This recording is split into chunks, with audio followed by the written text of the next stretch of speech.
Actor Dhanush and actress Kriti Sanon. இவங்க ரெண்டு பேரோட பேரிங்ல டைரக்டர் ஆனந்த் எல் ராஜ் இவரோட டைரக்ஷன்ல நவம்பர் 28 ரிலீஸ் ஆகிருக்க ஒரு படம் தான் தேரே இஷ்க் மேட். இந்த படம் எப்படிப்பட்ட ஒரு படமா வந்திருக்கு? இது ஒரு பாலிவுட் சினிமா ரிலீஸ் ஆன ஒரு படம். நம்ம தமிழ் ஆக்டர் அதுல ஹீரோவா பண்ணிருக்காரு. இப்போ இந்த படம் நம்ம தமிழ் சினிமா ஆடியன்ஸ் கனெக்ட் ஆகிருச்சா இல்லையா? ஒட்டுமொத்தமா சொல்ல போனா இந்த படத்தை பார்த்துட்டு வந்த வரைக்கும் என்னுடைய ஒரு ஹானஸ்டான ரிவ்யூவை தான் இந்த வீடியோல நான் பேசியிருக்கேன். ஏற்கனவே இந்த படத்தை நீங்க பார்த்திருந்தீங்கன்னா இந்த வீடியோல நான் சொன்ன விஷயங்கள் எல்லாமே உங்களுக்கு கண்டிப்பா கனெக்ட் ஆகும். இந்த படத்தோட கதை என்ன, இந்த படம் எதை பத்தின ஒரு படம் அப்படின்னு சொல்லி உங்கள பல பேருக்கும் தெரிஞ்சிருக்கும். நம்ம தனுஷ் அவர்கள் இந்த படத்துல சங்கர் அப்படிங்கிற ஒரு கேரக்டர் வந்திருக்காரு. இந்த படத்தோட ஹீரோயினியான ஆக்ட்ரஸ் கிருத்தி சனோன் முக்தி அப்படிங்கிற கேரக்டர்ல வந்திருக்காங்க. இவங்க ரெண்டு பேருக்கு இடையில நடக்கிற லவ், அதுக்கப்புறம் அவங்களுக்கு இடையில நடக்கிற பிரச்சனைகள், இது எல்லாம் கலந்து இந்த படத்தை எடுத்திருக்காங்க. இந்த படம் எப்படி ஸ்டார்ட் ஆகுது அப்படின்னு பார்க்கும்போது நம்ம ஹீரோவான சங்கர் இந்தியன் ஏர்ஃபோர்ஸ்ல ஸ்ட்ராங்கான ஒரு பவர்ஃபுல்லான ஒரு ஃபைட்டர் ஜெட் பைலட்டா இருக்கிறாரு. இதே கட் பண்ணி அவரோட ஃபிளாஷ்பேக் போகும்போது ஒரு டெல்லியில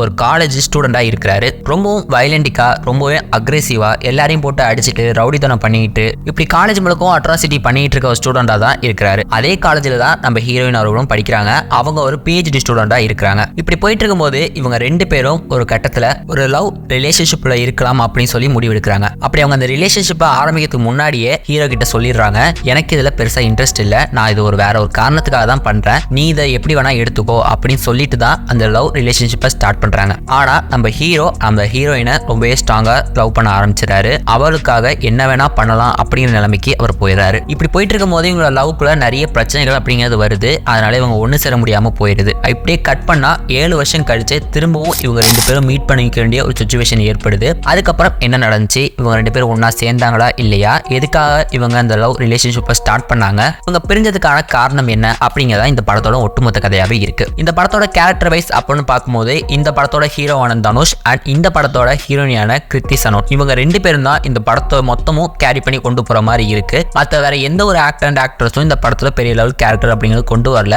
அப்படியே கொண்டு வந்தாலும் அவங்களுக்கான ஸ்பேஸ் கரெக்டா கொடுக்கல அப்படின்னு தான் சொல்லி ஆகணும். இந்த படத்துல பிரகாஷ் ராஜ் அவர்கள் நம்ம தனுஷ் அவர்களுக்கு அப்பா அப்படிங்கிற கேரக்டர்ல வந்திருப்பாரு. அவருடைய கேரக்டர் மட்டும் ஒரு சில இடங்கள்ல அவருடைய கேரக்டருக்கும் நல்ல ஒரு ஸ்பேஸ் கொடுத்து அவரை பெர்ஃபார்ம் பண்ண வச்சிருந்தாங்க. இவரை தாண்டி பார்க்கும்போது இந்த ரெண்டு கேரக்டர்ஸ் மட்டும் தான் இந்த ஒட்டுமொத்த படத்தையுமே கேரி பண்ணி கொண்டு போயிட்டு இருக்காங்க. அப்படி இருக்கும்போது இந்த படத்துல இவங்களுக்கான ஆக்டிங் ஸ்பேஸுமே ரொம்ப அதிகமா இருந்துச்சு. அவங்க நல்லா பெர்ஃபார்ம் பண்ண வச்சிருக்காங்க அப்படின்னு தான் சொல்லி ஆகணும். குறிப்பா சொல்லணும்னா இந்த படத்துல நிறைய எமோஷனல் சீன்ஸ் அப்படிங்கிறது இருக்கு. அதுல ரெண்டு பேருமே ரொம்பவே நல்லா பெர்ஃபார்ம் பண்ணிருக்காங்க. நம்ம தனுஷ் அவர்கள் அந்த கோவம், அந்த அக்ரெசிவ் இதெல்லாம் வெளிப்படுத்தும் போதும், இதுவே ஹீரோயின் அப்படின்னு எடுத்துக்கிட்டா அவங்களோட கில்ட்டினஸ் ஃபீல் பண்ணி அவங்க ரொம்ப அழுகிற மாதிரியான சீன்ஸ் தான் இந்த படத்துல இருக்கு. இப்படி பார்த்தா ரெண்டு பேருமே ரொம்ப எக்ஸலண்டா இந்த படத்துல அவங்களோட ஆக்டிங்கை வெளிப்படுத்திருக்காங்க அப்படின்னு தான் சொல்லி ஆகணும். அடுத்ததா இந்த படத்தோட மியூசிக் ஒர்க். இந்த படத்துக்கு நம்ம A.R. ரஹ்மான் அவர்கள் தான் மியூசிக் பண்ணியிருக்கிறாரு. ஸோ சாங்ஸை பொறுத்த வரைக்கும் ஒரு ஆவரேஜ் அண்ட் ஓகேவான ஒரு சாங்ஸாக தான் இருந்திருக்கு.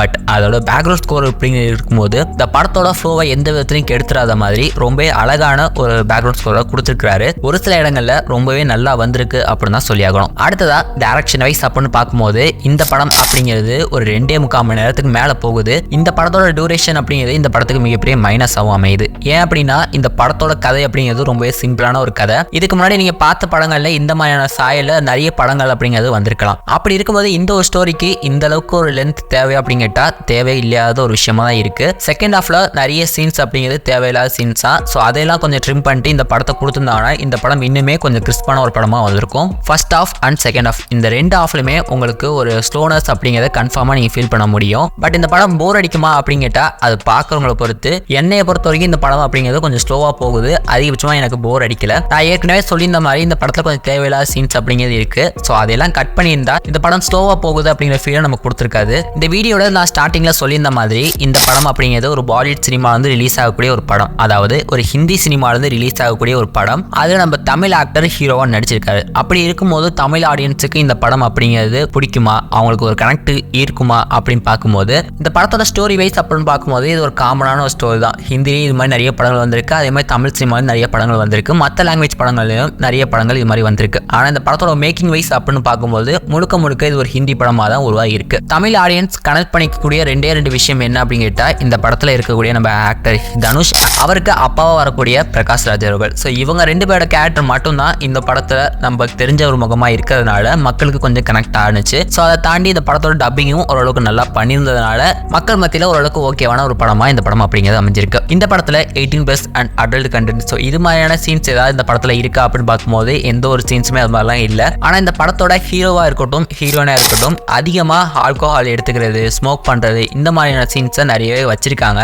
இது எல்லாம் அந்த படத்தோட ஃப்ளோல வருதா அப்படின்னு கேட்டா இல்ல, கதைக்கு நேச்சுரலா இருக்கா அப்படின்னு கேட்டா அதுவும் கிடையாது. ஸோ இந்த சீனை வைக்கணும் அப்படிங்கிறதாண்டி வச்ச மாதிரி தான் எனக்கு பார்க்கும்போது தெரிஞ்சு. ஸோ ஒருவேளை உங்களுக்கு எப்படி இருக்குன்னு சொல்லிட்டு கமெண்ட்ஸை சொல்லுங்க. ஸோ ஃபைனலாக இந்த படம் எப்படி இருக்கு அப்படின்னு கேட்டா, ஸோ இது ரொம்ப டாப் டாச்சான ஒரு படம் அப்படின்னு சொல்லிட முடியாது, ரொம்ப லோவான ஒரு ஆவரேஜான படம் அப்படின்னு சொல்லிட முடியாது. ஸோ ஓரளவுக்கு டீசெண்டான ஒரு படத்தை தான் கொடுத்துருக்காங்க அப்படிதான் சொல்லி ஆகணும். ஸோ ஒரு வீக்கெண்டில் உங்க ஃபேமிலியோட போயிட்டு ஒரு ஜாலியாக ஒரு படம் பார்த்துட்டு வரதுக்கு ஒரு ஒன் டேபிள் வாட்ச் மூவியா இந்த படம் அப்படிங்கிறது கண்டிப்பாக இருக்கும். ஒருவேளை இந்த படம் நீங்க பார்த்துருந்தீங்கன்னா நான் சொன்ன விஷயங்கள்லாம் உங்களுக்கு கனெக்ட் ஆனிச்சா இல்லையா அப்படிங்கிறத மறக்காம கீழே கமெண்ட்ஸை சொல்லுங்க. இல்லை இந்த படத்தை இனிமேல் தான் பார்க்க போறீங்க அப்படின்னா இப்போ நான் சொன்ன விஷயங்கள் எல்லாம் உங்களுக்கு கனெக்ட் ஆனிச்சா இல்லையா அப்படிங்கிறத பார்த்துட்டு வந்து கமெண்ட்ஸை சொல்லுங்க. இந்த படத்துக்கு நான் கொடுத்த ரிவ்யூ உங்களுக்கு பிடிச்சிருந்தா இந்த வீடியோக்கு மறக்காம லைக் பண்ணுங்க. ஸோ இது மாதிரி இன்னும் இன்ட்ரெஸ்டிங்கான சினிமா ரிலேட்டடாக நிறைய கண்டென்ட்ஸ் அப்படி டெய்லியும் பார்ப்போம் அப்படின்னா நம்ம டிகோட் சினிமா சேனலை சப்ஸ்கிரைப் பண்ணிங்க.